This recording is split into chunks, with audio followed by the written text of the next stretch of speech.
नमस्कार दोस्तों, study point classes Pushkar में आपका हार्दिक स्वागत है।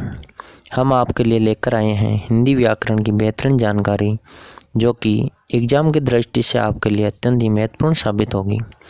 अगर आपको ये वीडियो पसंद आए तो हमारे चैनल को लाइक, शेयर एंड सब्सक्राइब करें तथा साथ ही बेल आइकन पर क्लिक करना ना भूलें, ताकि हमारे नए वीडियो के अपडेट्स आपको सबसे पहले मिल सकें। तो चलिए शुरू करते हैं आज का ये वीडियो। नमस्कार दोस्तों, स्टडी पॉइंट क्लासेज पुष्कर में आपका फिर से स्वागत है। आज हम पढ़ेंगे संज्ञा। तो आज का हमारा प्रकरण संज्ञा है। संज्ञा एक विकारी शब्द है, इसलिए हम सबसे पहले जान लेते हैं कि विकारी शब्द क्या होते हैं। तो सबसे पहले हम विकारी शब्द के बारे में जानेंगे। जिन शब्दों में लिंग, वचन, काल, कारक, वाच्य आदि के कारण विकार अथवा परिवर्तन हो जाता है, विकारी शब्द कहलाते हैं। यानी कि विकारी शब्द किन्हें कहेंगे कि जिन शब्दों में जो लिंग है, वचन है, काल, कारक है, वाच्य है। लिंग, वचन, काल, कारक और वाच्य, इनके द्वारा विकार यानी कि परिवर्तन, जिस शब्द में इन शब्द के द्वारा परिवर्तन होता है तो उसे या उस शब्द को हम विकारी शब्द कहते हैं। जैसे विकारी शब्द में के 4 भेद होते हैं, जैसे संज्ञा, सर्वनाम, क्रिया और विशेषण। ये जो 4 भेद हैं ये विकारी शब्द हैं। तो सबसे पहले आज हम पढ़ रहे हैं संज्ञा। संज्ञा के बारे में हम विस्तार से चर्चा करेंगे। तो संज्ञा का अर्थ जानते हैं। सबसे पहले हम समझते हैं संज्ञा का अर्थ। जो संज्ञा है, संज्ञा शब्द सम और ज्ञा के योग से बना है, जिसका अर्थ है सम्यक ज्ञान। संज्ञा शब्द है वो सम और ज्ञा के योग से बना है और जिसका अर्थ है सम्यक ज्ञान, अर्थात पूर्ण और सही परिचय। पूर्ण और सही परिचय है। यहाँ पर देखिए संज्ञा का विच्छेद करके दिया गया है सम और ज्ञा। इसका अर्थ होता है संज्ञा। संज्ञा जो शब्द है वो 2 शब्दों से मिलकर बना है। पहला है सम और दूसरा है ज्ञा। जो सम है, सम का अर्थ है समान रूप से, ज्ञा का अर्थ है ज्ञान। तो संज्ञा का अर्थ वहाँ सम्यक ज्ञान कराने वाला। संज्ञा का दूसरा पर्याय नाम है। संसार में जो कुछ भी विद्यमान है अथवा कल्पित है, उन सब को हम किसी न किसी नाम से भी जानते हैं। यह नाम ही संज्ञा है। संसार में जितनी भी जो वस्तुएं हैं, जो पदार्थ हैं, जो कुछ भी है और जो कुछ हमारी कल्पना में है, जो कल्पित है, जिनकी हम कल्पना कर सकते हैं, उन सब का कुछ न कुछ तो नाम है ही, और उस नाम को ही हम संज्ञा कहते हैं। आगे चलते हैं। देखिए, यदि संज्ञा शब्दों की एक सूची बनाई जाए तो इसमें असंख्य शब्द आ जाएंगे। अगर संज्ञा शब्दों की हम एक सूची बनानी चाहें या हम संज्ञा जो शब्द हैं उनको इकट्ठा करना चाहें तो ये बहुत सारे संज्ञा शब्द हैं। तो उन शब्दों की जो संख्या है वो अनंत हो जाएगी, असंख्य शब्द हो जाएंगे। अतः इसे महानाम भी कहा गया है। महानाम अर्थात बहुत बड़ा नाम, यानी कि जितनी भी वस्तुएं हैं उन सब को एक संगठन में बांधने वाला शब्द है संज्ञा। यानी कि सबका कुछ न कुछ नाम होता है और उन सभी नामों का हम संज्ञा प्रकरण के अंदर अध्ययन करते हैं। तो अब हम देखते हैं संज्ञा की परिभाषा। किसी भी प्राणी, वस्तु, स्थान, भाव या स्थिति आदि के नाम को संज्ञा कहेंगे। तो यहाँ इनको समझना जरूरी है। किसी भी प्राणी, यानी कि यहाँ प्राणी का अर्थ सजीवों से है। व्यक्ति, व्यक्ति विशेष है, एक इकाई विशेष है जिसमें हम मानव जाति को शामिल कर सकते हैं। वस्तु, जितनी भी वस्तुएं हैं जिनका हम उपयोग करते हैं साधन के रूप में, वो वस्तुएं हैं। स्थान, जहाँ पर हम रहते हैं या एक धरातल पर निश्चित जो जगह का नाम है उस स्थान का बोध करवाती संज्ञा। भाव या स्थिति, जो कुछ भी हम महसूस करते हैं, हृदय में सोचते हैं, जिसकी कल्पना करते हैं, वो सभी भाव हैं। इन सभी के जो नाम हैं आदि, आदि का अर्थ यहाँ पर इनके जैसे और भी हो सकते हैं। तो ये जो स्थितियाँ दी गई है, व्यक्ति, वस्तु, स्थान, भाव, भाव, स्थिति, और भी बहुत सारे नाम आ सकते हैं, इसलिए हमने इसके आगे आदि लगाया है। आदि के नाम को संज्ञा कहते हैं। इन सभी का जो नाम है वो नाम ही संज्ञा कहलाता है। इन सब के नाम को हम संज्ञा कहेंगे। या फिर संज्ञा की और परिभाषा दी जा सकती है। इसमें देखिए, किसी भी व्यक्ति, वस्तु, गुण, भाव, स्थिति का परिचय कराने वाले शब्द को संज्ञा कहेंगे। किसी भी जो व्यक्ति, यहाँ पर व्यक्ति का हम एक पर्टिकुलर नाम ले रहे हैं, इकाई विशेष ले रहे हैं। निज के संबंध में व्यक्ति का अर्थ ले रहे हैं। वस्तु, उपयोग में आने वाली चीज़ों के संबंध में वस्तु ले रहे हैं। गुण, भाव, स्थिति, ये कल्पना के लिए या मानसिक और हार्दिक भावनाओं के लिए का परिचय कराने वाले शब्द को संज्ञा कहते हैं। इन सब का जो परिचय कराता है उन सभी शब्दों को हम संज्ञा कहते हैं। जैसे यहाँ पर हम देखेंगे राजेंद्र। राजेंद्र किसी पुरुष का नाम है, मानव जाति का कोई व्यक्ति है, कोई इकाई है। फिर गांधी। गांधी, हम यहाँ पर गांधी का अर्थ गांधी जाति से ले सकते हैं। गांधी जाति के बहुत सारे लोग कौन से ले सकते हैं? राष्ट्रपिता महात्मा गांधी से लेवें तो उसकी श्रेणी अलग हो जाएगी, और जाति के रूप में लेवें तो उसकी श्रेणी अलग हो जाएगी। लेकिन है संज्ञा। राजा, घोड़ा, यहाँ पर देखिए ये प्राणी है। सजीव, नदी, पुस्तक, ईश्वर, भूख, ये भाव है। सूर्य, देवता आदि, ये सभी शब्द संज्ञेय हैं। वापस देख लीजिए एक बार। राजेंद्र, गांधी, राजा, घोड़ा, नदी, पुस्तक, ईश्वर, भूख, सूर्य, देवता आदि, ये सभी संज्ञेय हैं। और इन संज्ञाओं के अलग अलग वर्ग हम कर सकते हैं। जैसे यहाँ पर देखिए, राजेंद्र एक इकाई विशेष है, हम इसका अर्थ ले सकते हैं। इसमें जाति विशेष ले सकते हैं। राजा का जाति विशेष है, घोड़ा का जाति विशेष ले सकते हैं, नदी का भी जाति विशेष है, पुस्तक जाति विशेष है, ईश्वर ये भी जातिवाचक संज्ञा में आता है, भूख ये भाववाचक संज्ञा में आता है तो भाव विशेष है, सूर्य ये व्यक्ति विशेष है, देवता ये जाति विशेष है। तो हम इस तरह से इन शब्दों में देख सकते हैं कि शब्दों की 3 श्रेणियां हैं इन शब्दों के अंदर। देखिए, इनमें से जो हमने यहाँ पर प्राणी, व्यक्ति, वस्तु, स्थान, भाव ये शब्द रखे हैं, इनका एक बार परिचय कर लेते हैं।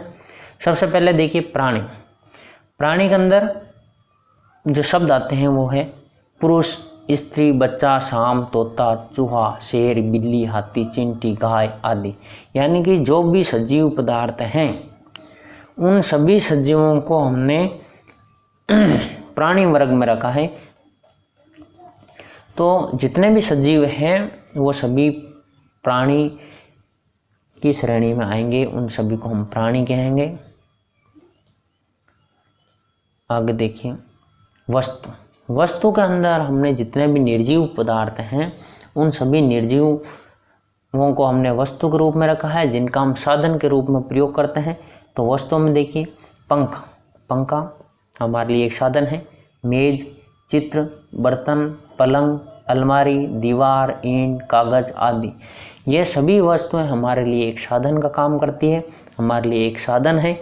इसलिए जितने भी निर्जीव हैं उनको हमने वस्तु की श्रेणी में रखा है। आगे देखिए स्थान। स्थान इस पृथ्वी पर जो धरातलीय भाग है और जो जलीय भाग हैं उन सभी जगह पर, उन सभी भागों को अगर अलग अलग श्रेणियों में बांटा जाए तो उनको अलग अलग श्रेणियों में बांटने पर जो हमारे सामने नाम आते हैं वो स्थान कहलाता है। स्थान के अंदर हम दिशाओं को भी शामिल करते हैं। जितनी भी दिशाएं हैं उत्तर दक्षिण पूर्व पश्चिम वो सभी स्थान के अंतर्गत आएगी। जैसे नगर, राज्य, देश, जयपुर, दिल्ली, भारत, जापान, द्वीप आदि सभी स्थानों को हमने इसमें शामिल किया है, स्थान के अंतर्गत रखा है। फिर है भाव। भाव के अंदर हमने वो चीज़ें रखी हैं जो दिखाई नहीं देती, केवल एक कल्पना का विषय है, हमारे अनुभव का विषय है, हम जिसको महसूस कर सकते हैं, देख नहीं सकते हैं।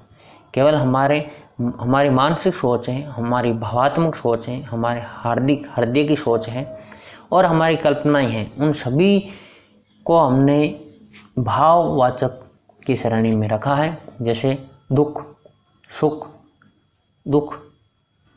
बुढ़ापा, जवानी, मिठास, सर्दी, गर्मी, सौंदर्य, माधुर्य, हरियाली, लंबाई, चौड़ाई आदि, इन सभी का जो नाम है वो भाव से संबंधित है, इसलिए ये भाववाचक की श्रेणी में आते हैं और भाववाचक शब्द कहलाते हैं। तो हमने जो प्राणी है, वस्तु है, स्थान है, भाव है या फिर व्यक्ति जो नाम लिए हैं उन सभी को यहाँ पर दर्शाया है और आपको बताने की कोशिश की है कि प्राणी या व्यक्ति के अंदर क्या क्या आते हैं, वस्तुओं में क्या क्या आते हैं, स्थान में क्या आते हैं और भाव में क्या आते हैं। हम देखते हैं कि जो व्यक्ति या प्राणी का जो व्यक्तिगत नाम है वो व्यक्तिवाचक संज्ञा में होगा। फिर जो व्यक्ति, वस्तु, स्थान, इन तीनों का ही नाम जातिवाचक संज्ञा में आएगा। अगर स्थान का नाम व्यक्तिवाचक से संबंधित होगा तो वो एक निश्चित स्थान का बोध करवाएगा, तो वो व्यक्तिवाचक संज्ञा में होगा। भाव में केवल भावात्मक जो विचार हैं वो भाववाचक संज्ञा में आते हैं। तो इस प्रकार से हम देख सकते हैं कि संज्ञाओं को हम तीन मोटे रूप में विभाजित कर सकते हैं, तीन भागों में हम संज्ञा को बांट सकते हैं। जैसे संज्ञा शब्दों को मुख्यतः तीन भागों में विभाजित किया जा सकता है। जिस तरह से हमने प्राणी, वस्तु, स्थान, भाव आदि के बारे में चर्चा की है उसके अनुसार हम देख सकते हैं संज्ञा के प्रकार। संज्ञा शब्दों को मुख्यतः तीन भागों में विभाजित किया जा सकता है। नंबर 1 व्यक्तिवाचक संज्ञा, नंबर 2 जातिवाचक संज्ञा और नंबर 3 भाववाचक संज्ञा। ऊपर जो हमने शब्दों की श्रेणियाँ पढ़ी है उनके आधार पर हमने संज्ञा के तीन भाग किए हैं, व्यक्तिवाचक, जातिवाचक और भाववाचक। जो कुछ विद्वान हैं वो अंग्रेजी प्रभाव के कारण जातिवाचक संज्ञा के दो भेद और मानते हैं। उनमें है द्रव्यवाचक संज्ञा जिसमें धातु और द्रव्य पदार्थ आते हैं। दूसरा है समवाचक जिसको हम समुदायवाचक भी कहते हैं, जो कि समूह का बोध करवाते हैं। कोई धातु, खनिज पदार्थ या द्रव्य का बोध करने वाली संज्ञा द्रव्यवाचक संज्ञा और समूह विशेष का बोध करने वाली संज्ञा समवाचक संज्ञा कहलाती है। तो यहाँ पर द्रव्यवाचक संज्ञा और समवाचक संज्ञा जातिवाचक संज्ञा का ही रूप है, जातिवाचक की श्रेणी में आती है, इसलिए हम जातिवाचक संज्ञा के दो रूप मान सकते हैं, एक तो द्रव्यवाचक संज्ञा और दूसरा समवाचक संज्ञा। आगे देखेंगे व्यक्तिवाचक संज्ञा। तो सबसे पहले आज हम पढ़ रहे हैं संज्ञा का पहला प्रकार व्यक्तिवाचक संज्ञा। यह निज के अर्थ में आती है। व्यक्तिवाचक जो संज्ञा है वो निजता का बोध कराती है। एक पर्टिकुलर स्वयं के अर्थ में इसका प्रयोग होता है। जैसे किसी व्यक्ति का हम नाम लेंगे तो उस व्यक्ति की जो पर्सनैलिटी है, उस व्यक्ति का जो व्यक्तित्व है उसके बारे में हमें बोध होगा। जैसे जो व्यक्तिवाचक संज्ञा है, जैसे कि हमने नाम लिया रमेश, तो रमेश नाम के बहुत सारे लड़के हो सकते हैं, रमेश नाम के बहुत सारे आदमी हो सकते हैं, लेकिन हमने जो रमेश नाम लिया है उसको हम जानते हैं, उसके व्यक्तित्व के बारे में जानते हैं और हमने एक लक्ष्य करके उस एक निश्चित व्यक्ति के लिए रमेश शब्द का प्रयोग किया, न कि सभी लोगों के लिए। और जब एक निश्चित व्यक्ति के लिए किसी शब्द का प्रयोग किया जाता है, एक किसी निश्चित इकाई के लिए किसी शब्द का प्रयोग किया जाता है, तब वहाँ पर व्यक्तिवाचक संज्ञा होती है। यहाँ पर आप इतना याद रखिए कि किसी एक के बारे में जहाँ पर बोध हो, किसी एक को लक्ष्य करके कहा जाए, तो वो जो शब्द है वो शब्द व्यक्तिवाचक संज्ञा का होगा। तो यहाँ पर देखिए इसकी परिभाषा, जिस संज्ञा शब्द से किसी विशेष प्राणी, जिसे विशेष व्यक्ति, विशेष प्राणी, विशेष स्थान अथवा विशेष वस्तु का बोध हो, उसे व्यक्तिवाचक संज्ञा कहते हैं। यहाँ पर चाहे व्यक्ति हो, प्राणी हो, स्थान हो, वस्तु हो, चाहे कुछ भी हो, कोई एक विशेष होगी, कोई एक हमारा लक्ष्य होगा जिसको हम लक्षित करके उसका नाम पुकारेंगे, और जो हमारा लक्ष्य होगा उस लक्ष्य से हम उसी वस्तु को पुकारेंगे। अन्य किसी भी वस्तु या व्यक्ति के बारे में जब हमें बोध नहीं होता है, तब वहाँ पर व्यक्तिवाचक संज्ञा होती है। जैसे यहाँ पर देखिए, जो मैंने यहाँ पर लिखा है निज का बोध, तो निज शब्द का अर्थ समझ लीजिए, किसी की दृष्टि से स्वयं उसका। तो यहाँ पर व्यक्तिवाचक संज्ञा किसी की दृष्टि से स्वयं उसका बोध कराती है, ठीक ठीक बोध करवाती है, विशेष रूप से और निश्चित रूप से बोध करवाती है। किसी एक के बारे में निश्चित रूप से बोध करवाती है, वहाँ व्यक्तिवाचक संज्ञा होती है। जैसे यहाँ पर हम उदाहरण ले रहे हैं, जैसे मोहन। मोहन नाम के बहुत सारे व्यक्ति, लेकिन हमने मोहन नाम से जिसको पुकारा वो एक ही व्यक्ति है, वो अलग अलग नहीं हो सकते। उस तरह से राम, श्याम, राधा, रेखा, महात्मा गांधी, सुभाष चंद्र बोस, अपराजिता आदि कोई एक व्यक्ति विशेष है, तो ये सभी व्यक्ति की श्रेणी में आएंगे। दूसरा देखिए यहाँ पर प्राणी। प्राणी एक विशेष नाम से हमने जितने भी जंतु हैं उन सभी जंतुओं को हमने प्राणियों के अंतर्गत रखा है। तो यहाँ पर देखिए जो कुत्ता शब्द है वो जातिवाचक संज्ञा है, बिल्ली जातिवाचक है, पक्षी जातिवाचक है और गाय जातिवाचक है। लेकिन इन जातिवाचक संज्ञाओं का कोई निश्चित नाम हो जाता है, जिस नाम से हम उसको लक्ष्य कर सकते हैं, उसके स्वयं का बोध करवा सकते हैं, तब वो नाम इन जातिवाचक संज्ञाओं का व्यक्तिवाचक नाम हो जाता है। जैसे कुत्ता शब्द है, कुत्ता का हमने नाम रख दिया टॉमी, तो टॉमी से उसके निजता का बोध होगा, ठीक रूप से उसी कुत्ते का बोध होगा जिसका नाम हमने टॉमी रखा है। तो हमें उस कुत्ते के बारे में ठीक ठीक जानकारी मिलती है और वो जानकारी हमें टॉमी नाम से मिलती है, इसलिए टॉमी के अंदर व्यक्तिवाचक संज्ञा है, जबकि कुत्ता के अंदर व्यक्तिवाचक संज्ञा नहीं है। जातिवाचक संज्ञा है कुत्ते के अंदर, लेकिन टॉमी के अंदर व्यक्तिवाचक संज्ञा है। इस तरह से बिल्ली जातिवाचक संज्ञा है, लेकिन बिल्ली जो हमारे घर पर है उसका नाम हमने रख दिया पूसी, तो पूसी नाम से हमें उसी बिल्ली का बोध होगा जो हमारे घर पर है। इसलिए जो पूसी शब्द है वो एक बिल्ली का नाम है और हमें उस बिल्ली के बारे में पूसी नाम से ठीक ठीक बोध होता है। उस बिल्ली के स्वयं के बारे में हमें बोध होता है, किसी अन्य बिल्लियों के बारे में बोध नहीं होता है। इसलिए जो पूसी जो शब्द है वो व्यक्तिवाचक संज्ञा है। इस तरह से किस पक्षी नाम चित्रग्रीवा है, तो हमें उस पक्षी के बारे में ठीक ठीक जानकारी मिलेगी, निश्चित जानकारी मिलेगी। उस तरह से गाय का नाम हमने रख दिया गोरा, तो गाय के बारे में निश्चित जानकारी गोरा शब्द से मिल रही है, इसलिए गोरा का अंदर व्यक्तिवाचक संज्ञा है। इस तरह से हाथी का नाम जो एरावत है, एरावत के बारे में भी जो नाम है एरावत नाम से हमें उस हाथी के बारे में ही जानकारी मिलेगी जिसका हम संबोधन कर रहे हैं। तो ये जितने भी जो नाम हैं जैसे टॉमी, पूसी, चित्रग्रीवा, गोरा, एरावत, ये सभी प्राणियों का नाम है। इस तरह से आगे देखते हैं।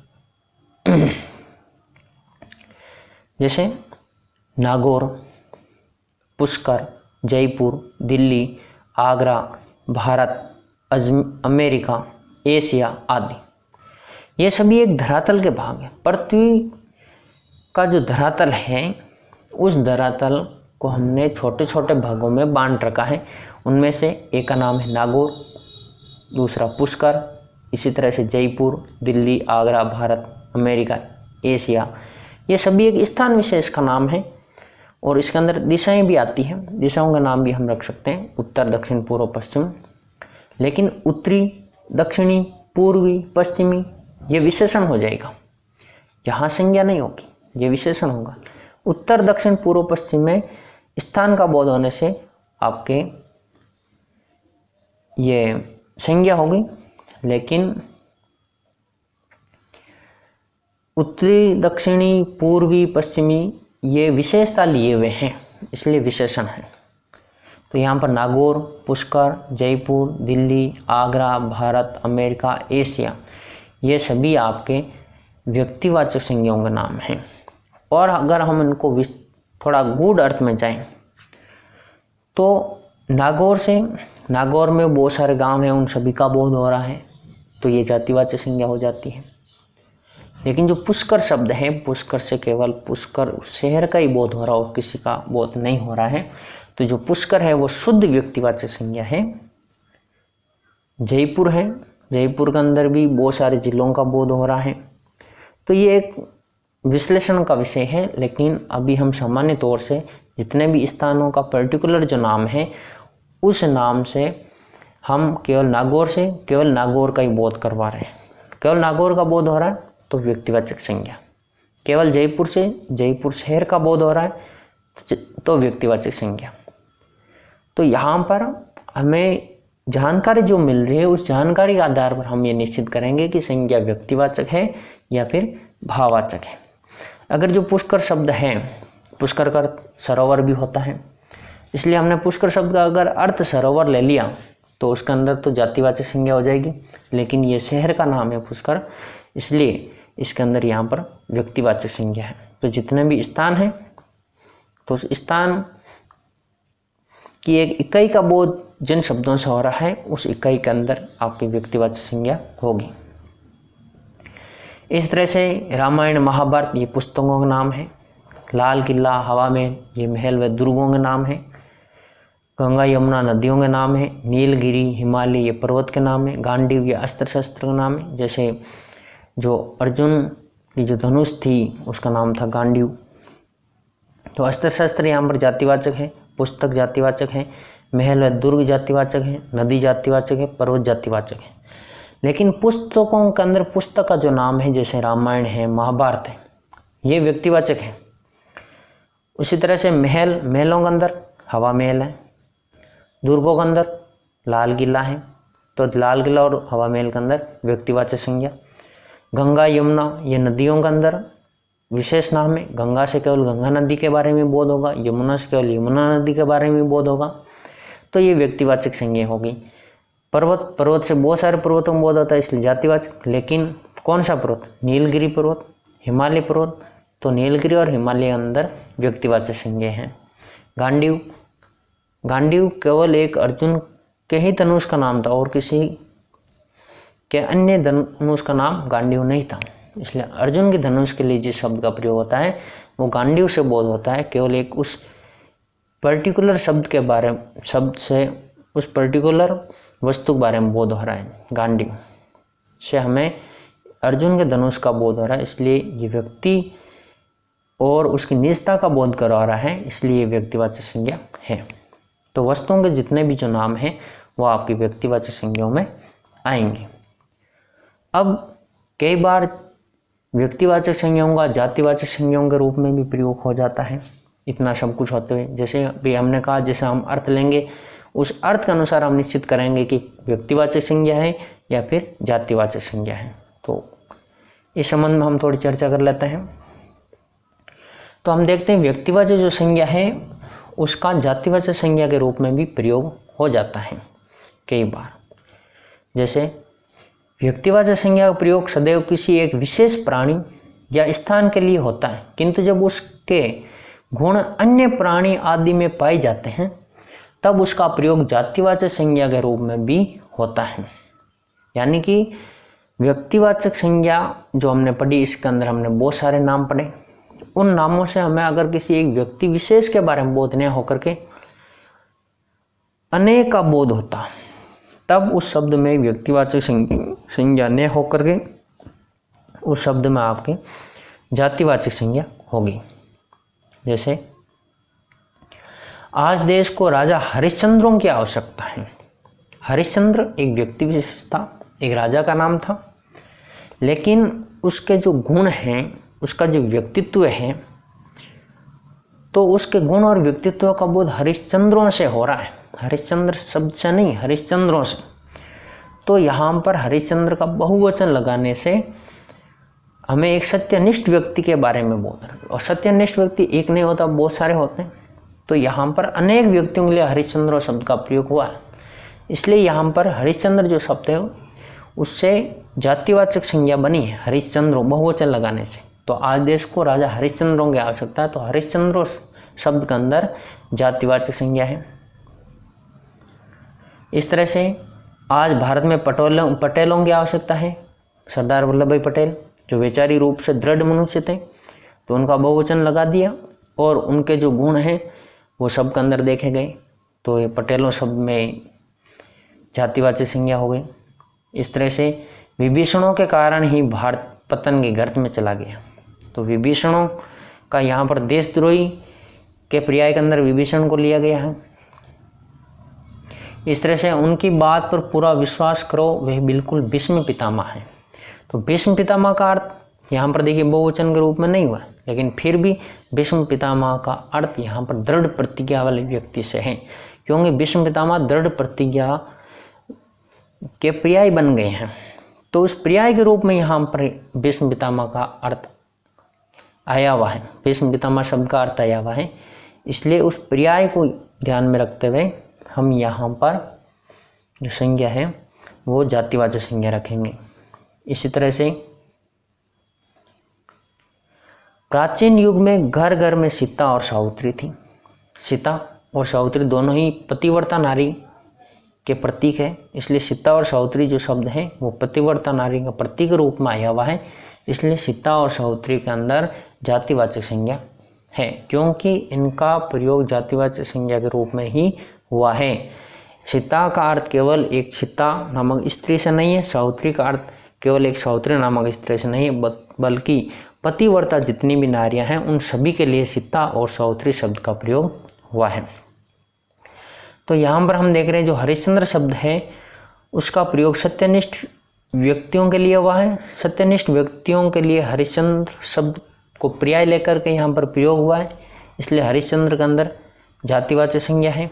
इस तरह से पटेल एक वैचारिक दृढ़ मनुष्य के रूप में सामने आए। जो पटेल शब्द का प्रयोग है उस पटेल शब्द का अर्थ यहाँ पर वैचारिक दृढ़ मनुष्य से है, इसलिए ये जातिवाचक है। इस तरह से विभीषण का अर्थ विभीषण नामक व्यक्ति ने होकर के एक देशद्रोही व्यक्ति के पर्याय के रूप में विभीषण शब्द आया है, इसलिए यहाँ पर विभीषणों का अर्थ हम जातिवाचक संज्ञा के संदर्भ में लेंगे। उस तरह से उनकी बात का पूरा विश्वास करो, वे बिल्कुल भीष्म पितामह है। भीष्म पितामह का अर्थ यहाँ पर दृढ़ प्रतिज्ञा वाले व्यक्ति के अर्थ में आया हुआ है। इसी तरह आगे देखें, प्राचीन युग में घर घर में सीता और सावित्री का अर्थ यहाँ पर सभी नारियों के लिए आया हुआ है, इसलिए ये जातिवाचक संज्ञा है। तो आज के लिए इतना ही, धन्यवाद। हमारे चैनल को लाइक कीजिए, सब्सक्राइब कीजिए और अधिक जानकारी के लिए बेल आइकन पर